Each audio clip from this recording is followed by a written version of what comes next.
নমস্কার বন্ধুরা, সকালবেলায় উঠেই দেখি গাছে একটা পেঁপে পেকেছে, সেটাই পাড়তে আসলাম। এখন ছাদের উপরে এখন পেঁপে পারবো, আর মা বললো কিছু কাঁচা পেঁপেও পেরে দিস। তখন সকালবেলায় আসলাম আর পেঁপে পাড়তে। ভালোই পেকেছে পেঁপেটা, আর দুদিন গেলে পাখিতে খেয়ে নেবে। আর এই গাছটায় খুব বড় বড় পেঁপে হয়েছে, ওখানেও আছে বড় পেঁপে, এটা লম্বা জাতের পেঁপে, ওটা হাত যাবে না। তো এখন এই পেঁপেগুলো আমি এখন ছিঁড়ে নেব। এবার ছাদের উপরে উঠলে হাত দিয়ে পাওয়া যাবে।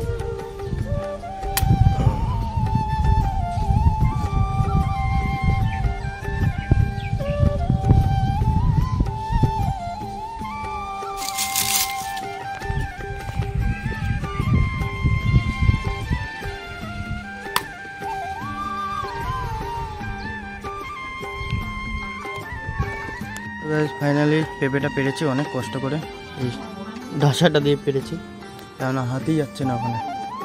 ধর অনেক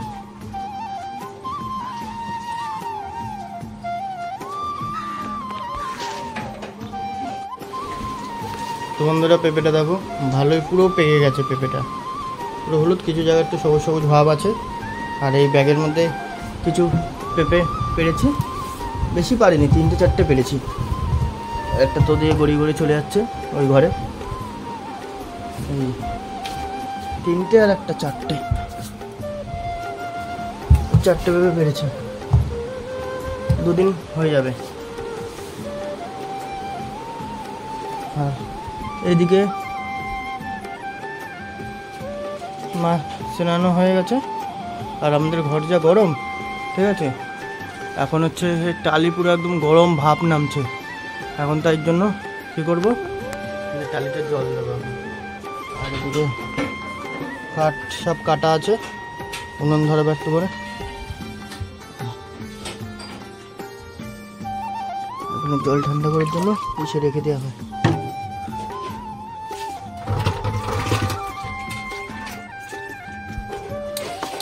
জল দেবো টালিতে।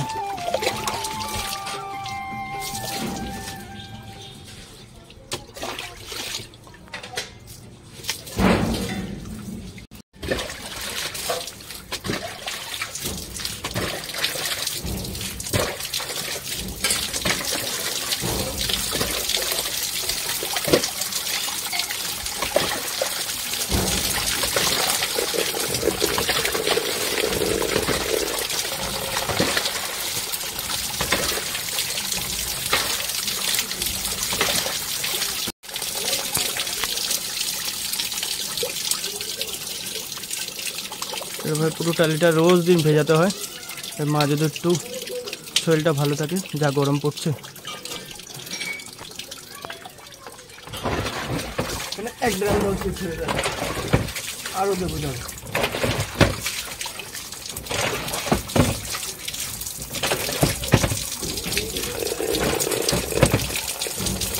একটা জিনিস দেখাই দাও তোমাদের, কাটি দিচ্ছি। একটা জিনিস দেখো, এই যে জল দিচ্ছি তো, আর এদিকে দেখো সব ঘরের মধ্যে ছিটে ছিটে জল পড়ছে, কিন্তু এরকম মা গায়ে দিয়ে বসেছে। মানে টালির এটা এত ফাঁকা ফাঁকা, ওপর থেকে জল ছুঁড়ে মারলে সব ঘরের ভিতরে জল পড়ে। আর ঘরের অবস্থা নোংরা পড়ে টালির দিয়ে খুব। এখন আর একটু ভিজিয়ে দেবো, সেরকম ভালো মতন ভেজে নিই। আর যা গরম দেখতে পাচ্ছ, গামলির জলও শেষ হয়ে গেছে। এখন এই বালতির জল দেবো, এই 2 বালতির জল দেবো। আর দেখো এইমাত্র জল দিলাম, সঙ্গে সঙ্গে টাইটা শুকিয়ে গেছে, পুরো টালি শুকিয়ে গেল। মানে দিয়ে কোনো লাভ নেই, সঙ্গে সঙ্গে শুকিয়ে যায়, এত রোদের তাপ। দেখি এই 2 বালতি জল দিই।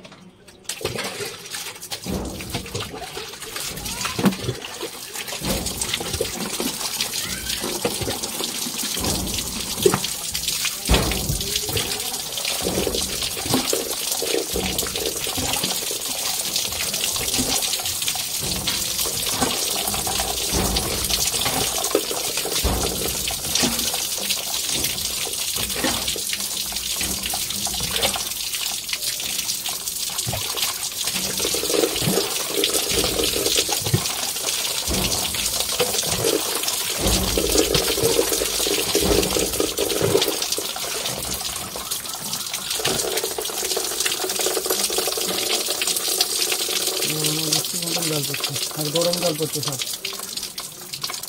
আমার বাড়ির জল শেষ মোটামুটি, আর 1 মাস হবে।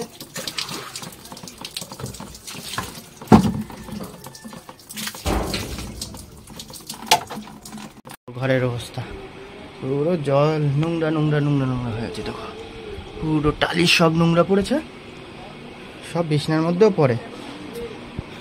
তো এখন ওই যে পরিষ্কার করছে, দেখো বিছনার মধ্যে পড়েছে বলে সব পরিষ্কার করছে। এই পরিষ্কার টরিষ্কার করবে, এগুলো মোছা টোচা করবে, তারপর পেঁপেটা কাটা হবে।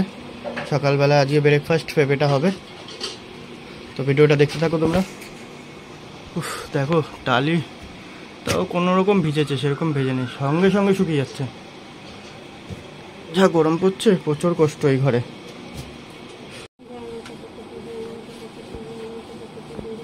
এদিকে মা ঠাকুর নমস্কার করছে, আর এদিকে দিদি ঘরটা পরিষ্কার করছে।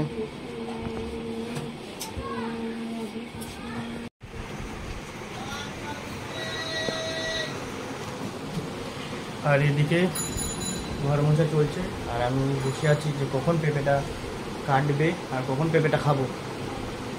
কারণ অনেক দিন পরে গাছের পাকা পেঁপে।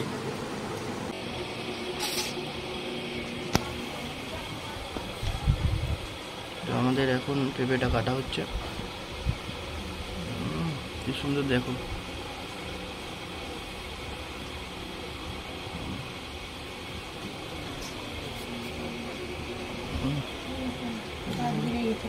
দেখো পেকে গাছ হয়ে গেছে ভিতরে।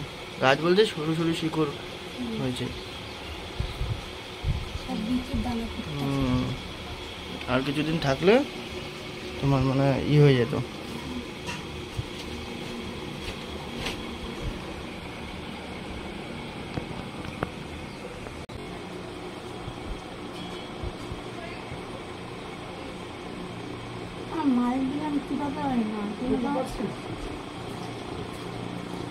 পারি না, ওদিকে কিছু খাই না কিছুদিন দিয়ে।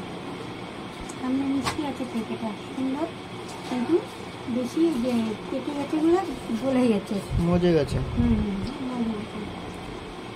খেতে ভালো আছে।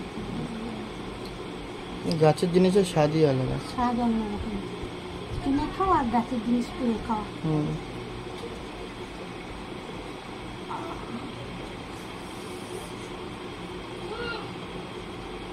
চানাল দিয়ে দিয়ে গলার মধ্যে ভাত ঢেলে ডাল দিয়ে তারপর খাই একদম উঁচু করে, মানে ঠিক না লাগে মুখে।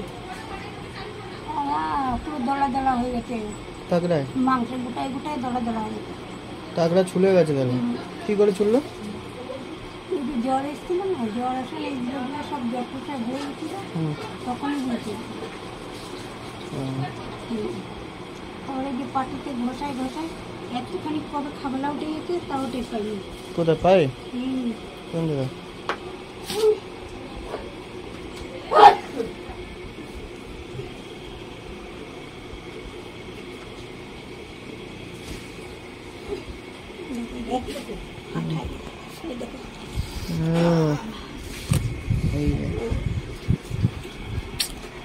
খেতের এতদিন খেয়াল করোনি? এই গরমকাল আসলে এগুলোই তো হয়, একটু ছাই উঠলে মানে মাংস নরম হয়ে গেলেই ছাল উঠতে থাকে। এই গরমকালে আমার তো জ্বালা হয়, তো আমি বলতে পারবো না।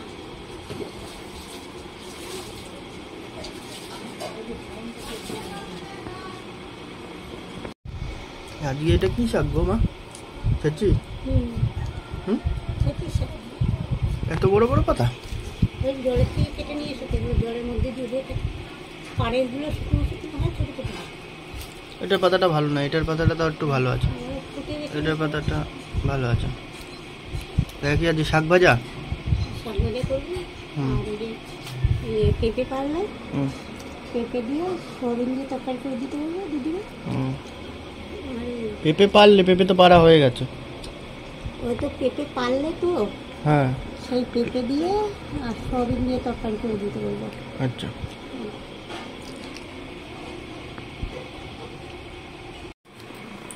মা এদিকে কাঠ দিয়ে সাজাচ্ছে উনুনটা, এবার ওপর দিয়ে গুলগুলো দিয়ে দেবে। তারপরে আমি বাইরে উনানটা ধরিয়ে দেবো। দেখো মা এখন শাকগুলো বেছে নিচ্ছে। আমি এখন পেঁপেটা কাটবো।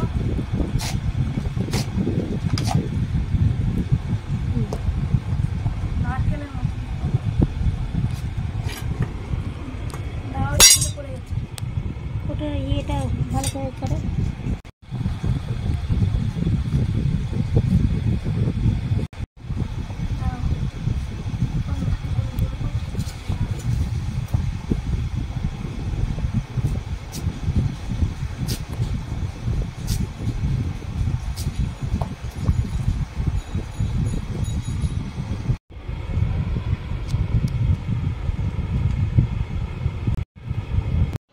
উনান ধরে গেছে, কড়াইটা বসিয়ে দিয়েছি আর এখন দেবো তেল।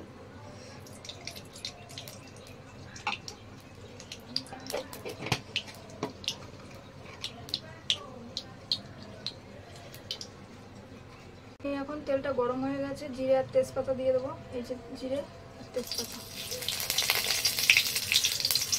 সেদ্ধ করা এই পেঁপে আলুগুলো আমি ছেড়ে দেবো।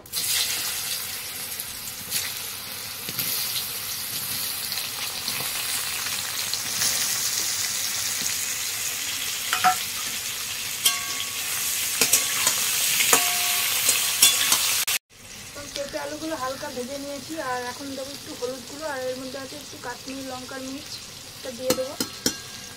আর তার সাথে দেবো 1 চামচ লবণ।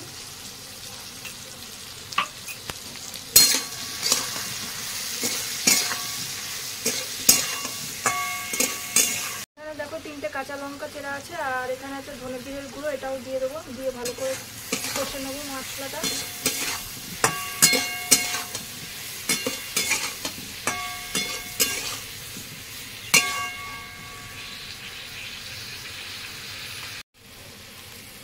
এবার এই সেদ্ধ করা সয়াবিনগুলো আমি দিয়ে দেবো উপর দিয়ে।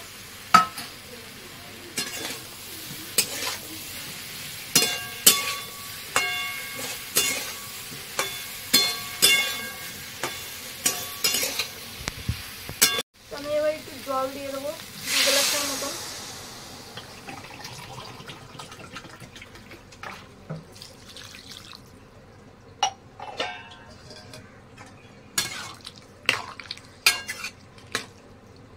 ঢাকা দিয়ে দেবো। একটু দেখে নেবো তরকারিটা কি হলো না।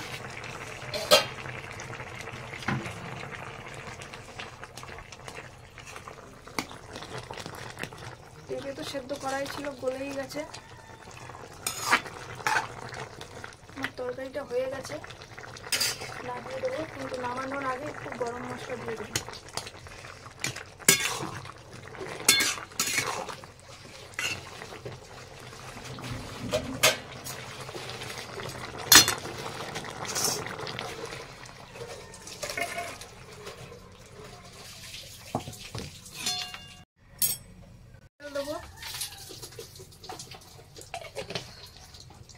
তার সাথে এই রাঁধুনিগুলোও ছেড়ে দেবো। আজকে রাঁধুনি দিয়ে শাক ভাজবো, খুব সুন্দর গন্ধ হয়। সেচি শাকগুলো মাঠে ঘাটে হয়, ওর জন্য একটু হালকা ভাপ দিয়ে ফেলে দিয়েছি জলটা। আর এখন এই শাকগুলো ছেড়ে দেবো আমি। ওর মধ্যে কাঁচা লঙ্কাও দেওয়া আছে, হাতে হলুদ গুঁড়ো আছে, এই হলুদ গুঁড়োটা দিয়ে দেবো। তার সাথে দেবো একটু সামান্য লবণ, লবণটাও দিয়ে দেবো। দিয়ে একটু নাড়িয়ে চালিয়ে দেবো।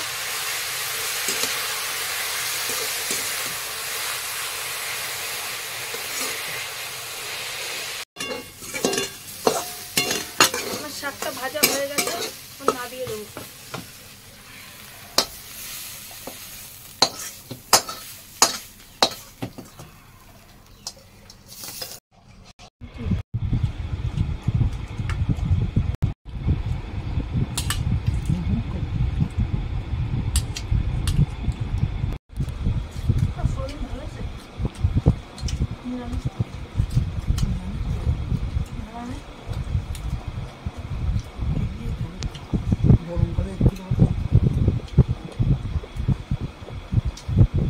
আমি তখন কি করছি, সোয়াবিন দিয়ে শশা দিয়ে খাচ্ছি।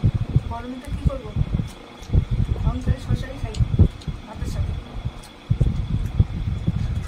আজকে তো দেখলে আমাদের কী হলো,